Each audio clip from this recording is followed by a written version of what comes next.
Shalom Bapak Ibu Saudara-saudari yang dikasihi dan mengasihi Tuhan. Mari sebelum kita membaca merenungkan firman Tuhan, kita berdoa. Tuhan, terima kasih, kami bersyukur hari ini Engkau boleh berkati kami. Kami boleh ada sebagaimana kami ada, ini semua karena berkat dan kemurahan-Mu.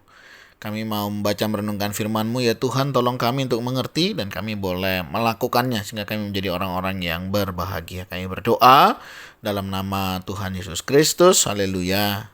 Amin. Ayat bacaan firman Tuhan hari ini terambil di dalam Injil Lukas. Injil Lukas pasal yang ke-17, ayat yang ke-11 hingga ayatnya yang ke-19.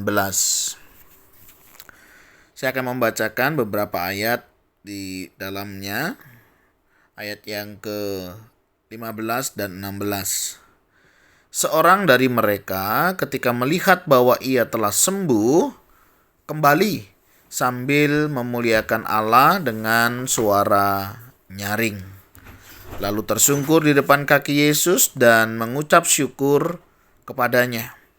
Orang itu adalah seorang Samaria. Demikian firman Tuhan, mari kita merenungkannya. Bapak Ibu Saudara yang dikasihi dan mengasihi Tuhan, perikop yang kita baca ini berbicara tentang kesembuhan ke-10 orang kusta. Nah, satu kali dalam perjalanan Yesus ke Yerusalem, Yesus menyusuri perbatasan Samaria dan Galatia. Ketika ia itu memasuki satu desa, begitu ya, tiba-tiba datang ya ada 10 orang kusta menemui dia.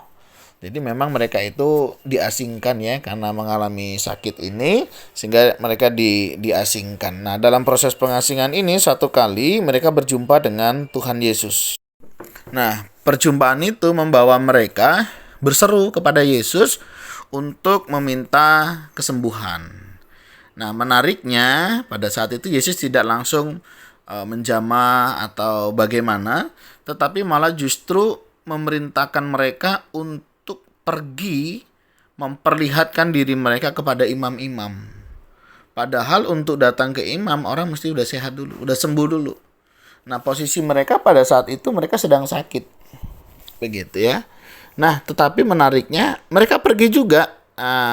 Di dalam perjalanannya tiba-tiba mereka mengalami kesembuhan, begitu. Nah, yang 9 ini tetap melanjutkan perjalanannya. Sedangkan yang satu, ada seorang satu ini nggak melanjutkan perjalanannya. Dia kembali kepada Tuhan. Ya, dia tiba-tiba datang kepada Tuhan. Dia kembali sambil memuliakan Allah dengan suara nyaring. Ya, bayangkan Bapak Ibu Saudara, dari sakit kusta, sakit di mana pada saat itu sangat dihindari, dijauhi, begitu bahkan mengalami pengucilan, tiba-tiba mengalami kesembuhan. Sukacita sekali orang ini. Menariknya waktu dia sukacita begitu ya, dia kembali kepada Tuhan. Ya, dia datang ya, dia tersungkur kepada Tuhan.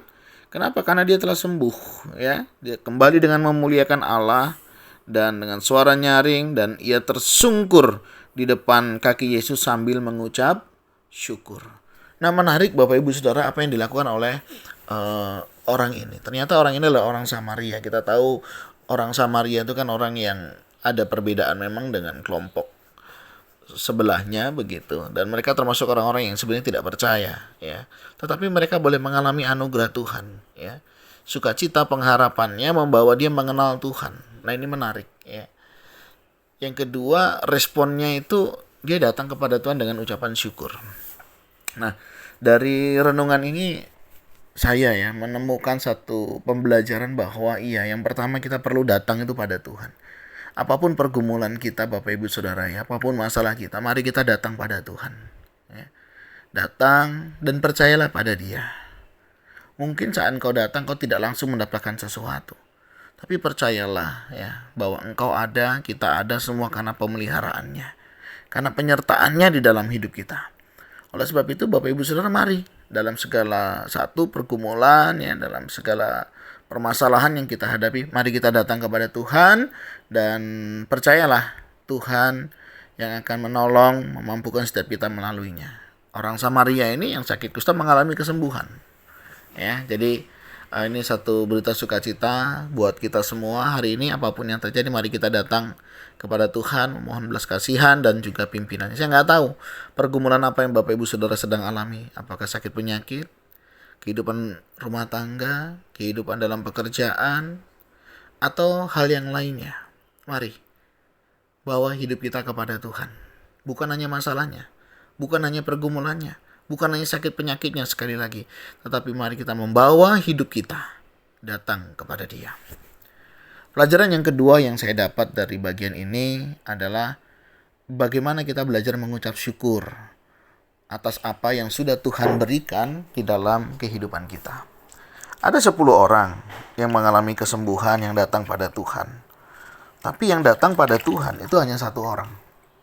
Nah, tentunya hal ini mengingatkan kita bagaimana kita mau belajar mengucap syukur. Seringkali kita ya kalau udah sehat, kalau udah sembuh begitu ya, kita seringkali lupa kepada Tuhan. Nah, padahal Tuhan sudah memelihara hidup kita. Tuhan sudah menjamah kita. Tuhan sudah memelihara menyertai kehidupan kita. Sampai hari ini pun kita ada karena Tuhan. Nah, oleh sebab itu Bapak Ibu Saudara, mari kita senantiasa datang kepada Tuhan ya. Jangan lupa mengucap syukur. Ya, kalau Tuhan sudah kerjakan sesuatu dalam hidup kita ya.